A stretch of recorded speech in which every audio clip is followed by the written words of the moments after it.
जय सिया राम। लक्ष्मी नारायण भक्ति चैनल में आपका स्वागत है। आज हम शनिवार व्रत की विधि और व्रत कथा पढ़ेंगे। इस दिन शनिवार की पूजा होती है। काला तिल, काला वस्त्र, तेल, उड़द शनि देव को अति प्रिय है, इसीलिए इनके द्वारा शनि देव की पूजा की जाती है। शनि की दशा को दूर करने के लिए यह व्रत किया जाता है। शनि स्तोत्र का पाठ भी विशेष लाभदायक सिद्ध होता है। शनिवार व्रत कथा। एक समय सूर्य, चंद्रमा, मंगल, बुध, बृहस्पति, शुक्र, शनि, राहु और केतु इन ग्रहों में आपस में विवाद हो गया कि हम में सबसे बड़ा कौन है। सब अपने आप को बड़ा कहते थे। जब आपस में कोई निश्चय न हो सका तो आपस में झगड़ते हुए देवराज इंद्र के पास गए और कहने लगे कि आप सब देवताओं के राजा हैं, इसीलिए आप हमारा न्याय करके बताइए कि हम नवग्रहों में सबसे बड़ा ग्रह कौन है। देवराज इंद्र देवताओं का प्रश्न सुनकर घबरा गए और कहने लगे कि मुझ में यह सामर्थ्य नहीं है कि मैं किसी को बड़ा या छोटा बता सकूं। मैं अपने मुख से कुछ नहीं कह सकता। हाँ, एक उपाय हो सकता है। इस समय पृथ्वी पर राजा विक्रमादित्य दूसरों के दुखों का निवारण करने वाले हैं, इसीलिए आप सब मिलकर उन्हीं के पास जाए। वही आपके विवाद का निवारण करेंगे। सभी ग्रह देवता देवलोक से चलकर भूलोक में जाकर राजा विक्रमादित्य की सभा में उपस्थित हुए और अपना प्रश्न राजा के सामने रखा। राजा विक्रमादित्य ग्रहों की बात सुनकर गहरी चिंता में पड़ गए कि मैं अपने मुख से किसको बड़ा और किसको छोटा बताऊंगा। जिसको छोटा बताऊंगा वही क्रोध करेगा। उनका झगड़ा निपटाने के लिए उन्होंने एक उपाय सोचा और सोना, चांदी, कांसा, पीतल, सीसा, रांगा, जस्ता, अभ्रक और लोहा 9 धातुओं के 9 आसन बनाए। सब आसनों को क्रम से, जैसे सोना सबसे पहले और लोहा सबसे पीछे बिछाया गया। इसके पश्चात राजा ने सब ग्रहों से कहा कि आप सब अपना अपना आसन ग्रहण करें। जिसका आसन सबसे आगे वह सबसे बड़ा और जिसका आसन सबसे पीछे वह सबसे छोटा जानिए। क्योंकि लोहा सबसे पीछे था और वह शनिदेव का आसन था, इसीलिए शनिदेव ने समझ लिया कि राजा ने मुझको सबसे छोटा बना दिया है। इस निर्णय पर शनिदेव को बहुत क्रोध आया। उन्होंने कहा कि राजा, तुम मेरे पराक्रम को नहीं जानता। सूर्य एक राशि पर 1 महीना, चंद्रमा 2.25 दिन, मंगल 1.5 महीना, बृहस्पति 13 महीने, बुध और शुक्र 1-1 महीने विचरण करते हैं, परंतु मैं एक राशि पर 2.5 वर्ष से लेकर 7.5 वर्ष तक बड़े बड़े देवताओं को मैंने भीषण दुख दिया है। राजन सुनो, श्री रामचंद्र जी को 7.5 आई तो उन्हें वनवास हो गया। रावण पर आई तो राम ने वानरों की सेना लेकर लंका पर चढ़ाई कर दी और रावण की कुल का नाश कर दिया। हे राजन, अब तुम सावधान रहना। राजा विक्रमादित्य ने कहा, जो कुछ भाग्य में होगा देखा जाएगा। इसके बाद अन्य ग्रह तो प्रसन्नता के साथ अपने अपने स्थान पर चले गए, परंतु शनिदेव क्रोध के साथ वहां से सिधारे। कुछ काल व्यतीत होने पर जब राजा विक्रमादित्य को 7.5 की दशा आई तो शनिदेव घोड़े का सौदागर बनकर अनेक सुंदर घोड़ों के सहित राजा विक्रमादित्य की राजधानी में आए।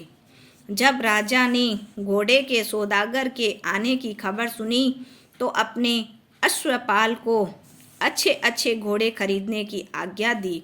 अश्वपाल ऐसी अच्छी नस्ल के घोड़े देखकर और उनका मूल्य सुनकर चकित हो गया और तुरंत ही राजा को खबर दी।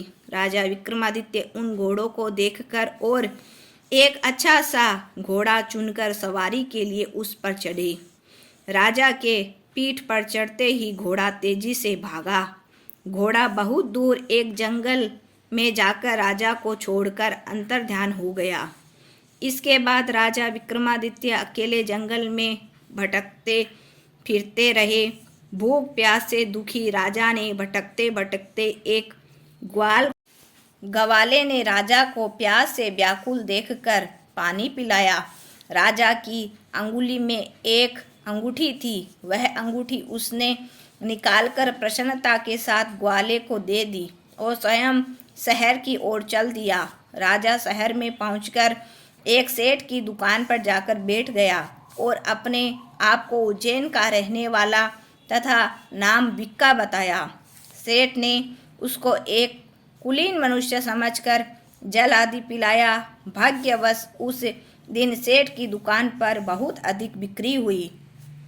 तब सेठ उसको भाग्यवान पुरुष समझकर भोजन कराने के लिए अपने साथ अपने घर ले गया। भोजन कराते समय राजा विक्रमादित्य ने एक आश्चर्यजनक घटना देखी। जिस खूंटी पर हार लटक रहा था वह खूंटी उस हार को निगल रही थी।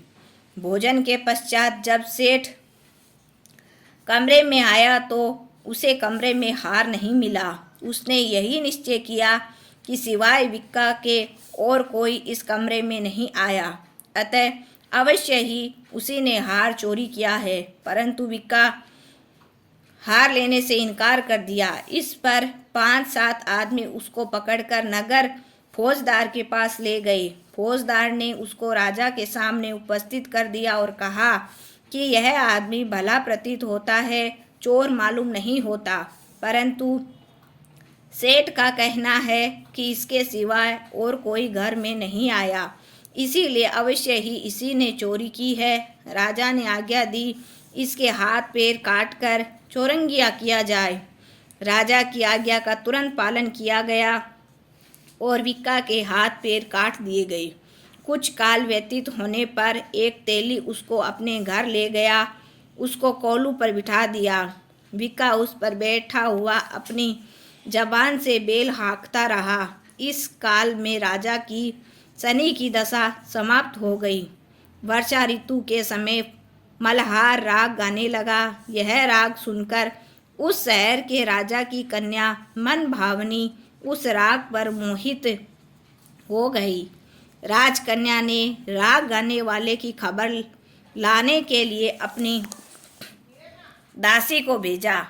दासी सारे शहर में घूमती रही।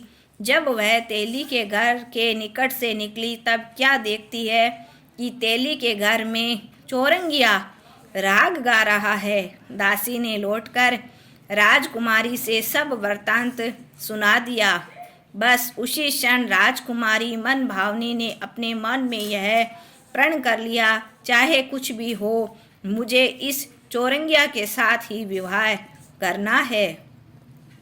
प्रातःकाल होते ही जब दासी ने राजकुमारी मन भावनी को जगाना चाहा तो राजकुमारी अनशन व्रत लेकर पड़ी रही। दासी ने रानी के पास जाकर राजकुमारी के न उठने का वृत्तांत कहा।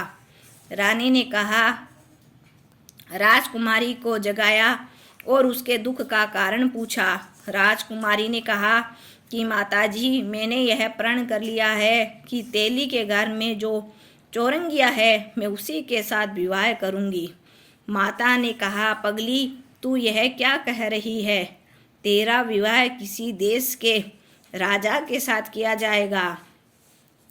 कन्या कहने लगी, माताजी, मैं अपना प्रण कभी नहीं तोड़ूंगी। माता ने चिंतित होकर यह बात महाराज को बताई। महाराज ने भी उसे समझाया कि अभी देशांतर में अपने दूत भेजकर सुयोग्य, रूपवान एवं बड़े बड़े गुणी राजकुमार के साथ तुम्हारा विवाह करूँगा। ऐसी बात तुम कभी नहीं विचारनी चाहिए। परंतु राजकुमारी ने कहा, पिताजी, मैं अपने प्राण त्याग दूंगी, परंतु किसी दूसरे से विवाह नहीं करूंगी। यह सुनकर राजा ने क्रोध से कहा, यदि तेरे भाग्य में ऐसा ही लिखा है तो जैसी तेरी इच्छा हो वैसा ही कर। राजा ने तेली को बुलाकर कहा कि तेरे घर में जो चौरंगिया है उसके साथ मैं अपनी कन्या का विवाह करना चाहता हूँ। तेली ने कहा, महाराज यह कैसे हो सकता है? कहाँ आप हमारे राजा और कहाँ मैं एक नीच तेली? राजा ने कहा कि भाग्य के लिखे को कोई टाल नहीं सकता। अपने घर जाकर विवाह की तैयारी करो। राजा ने सारी तैयारी कर तोरण और बंदरवा लगवाकर राजकुमारी का विवाह चौरंगिया के साथ कर दिया। रात्रि को जब विक्रमादित्य और राजकुमारी महल में सोए थे तो आधी रात के समय शनिदेव ने विक्रमादित्य को स्वप्न में आकर कहा कि राजा, कहो मुझको छोटा बतलाकर तुमने कितना दुख उठाया। राजा ने शनिदेव से क्षमा मांगी। शनिदेव ने राजा को क्षमा कर दिया और प्रसन्न होकर विक्रमादित्य को हाथ पैर दिए। तब राजा विक्रमादित्य ने शनिदेव से प्रार्थना की, महाराज मेरी प्रार्थना स्वीकार करें। जैसा दुख आपने मुझे दिया है ऐसा और किसी को न दे। शनिदेव ने कहा, तुम्हारी यह प्रार्थना स्वीकार है। जो मनुष्य मेरी कथा सुनेगा या कहेगा उसको मेरी दशा में किसी प्रकार का दुख नहीं होगा, और जो नित्य ही मेरा ध्यान करेगा या चींटियों को आटा डालेगा उसके सब मनोरथ पूर्ण होंगे। इतना कहकर शनिदेव अपने धाम को चले गए।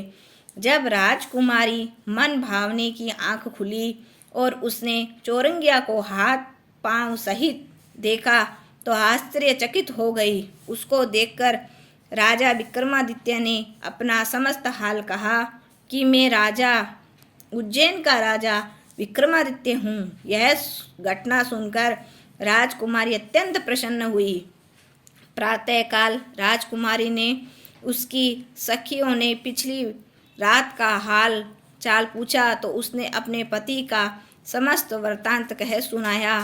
तब सबने प्रसन्नता प्रकट की और कहा कि ईश्वर ने आपकी मनोकामना पूर्ण कर दी। जब उस सेठ ने यह घटना सुनी तो वह राजा विक्रमादित्य के पास आया और उनके पैरों में गिरकर क्षमा मांगने लगा कि आप पर मैंने चोरी का झूठा दोष लगाया, आप मुझे जो चाहे दंड दे। राजा ने कहा, मुझ पर शनिदेव का कोप था, इसी कारण यह सब दुख मुझको प्राप्त हुआ।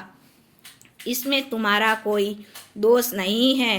तुम अपने घर जाकर अपना कार्य करो, तुम्हारा कोई अपराध नहीं है। सेठ बोला, महाराज मुझे तभी शांति मिलेगी जब आप मेरे घर चलकर प्रीतिपूर्वक भोजन करेंगे।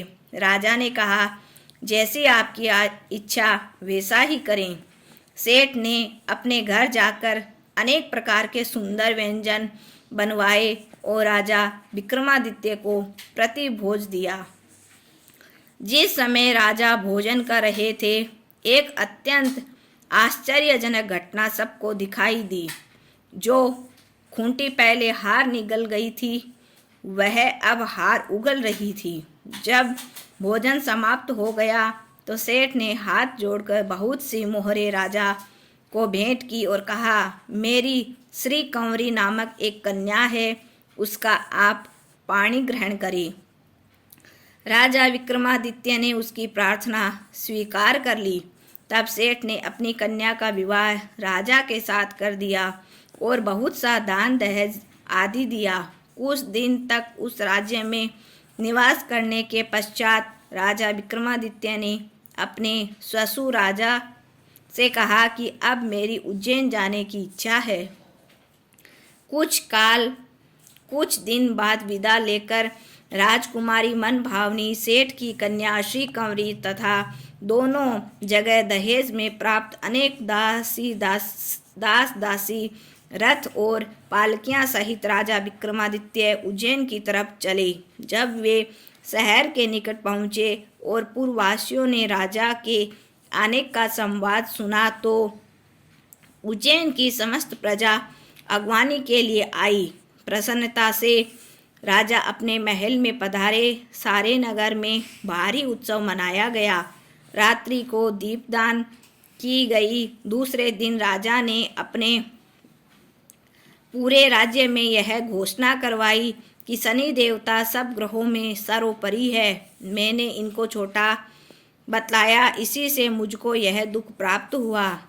इस प्रकार सारे राज्य में सदा शनिदेव की पूजा और कथा होने लगी। राजा और प्रजा अनेक प्रकार के सुख भोगती रही।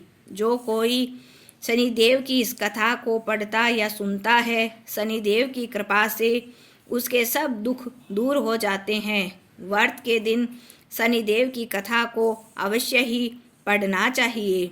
जय सिया राम। बोलो शनिदेव महाराज की जय हो।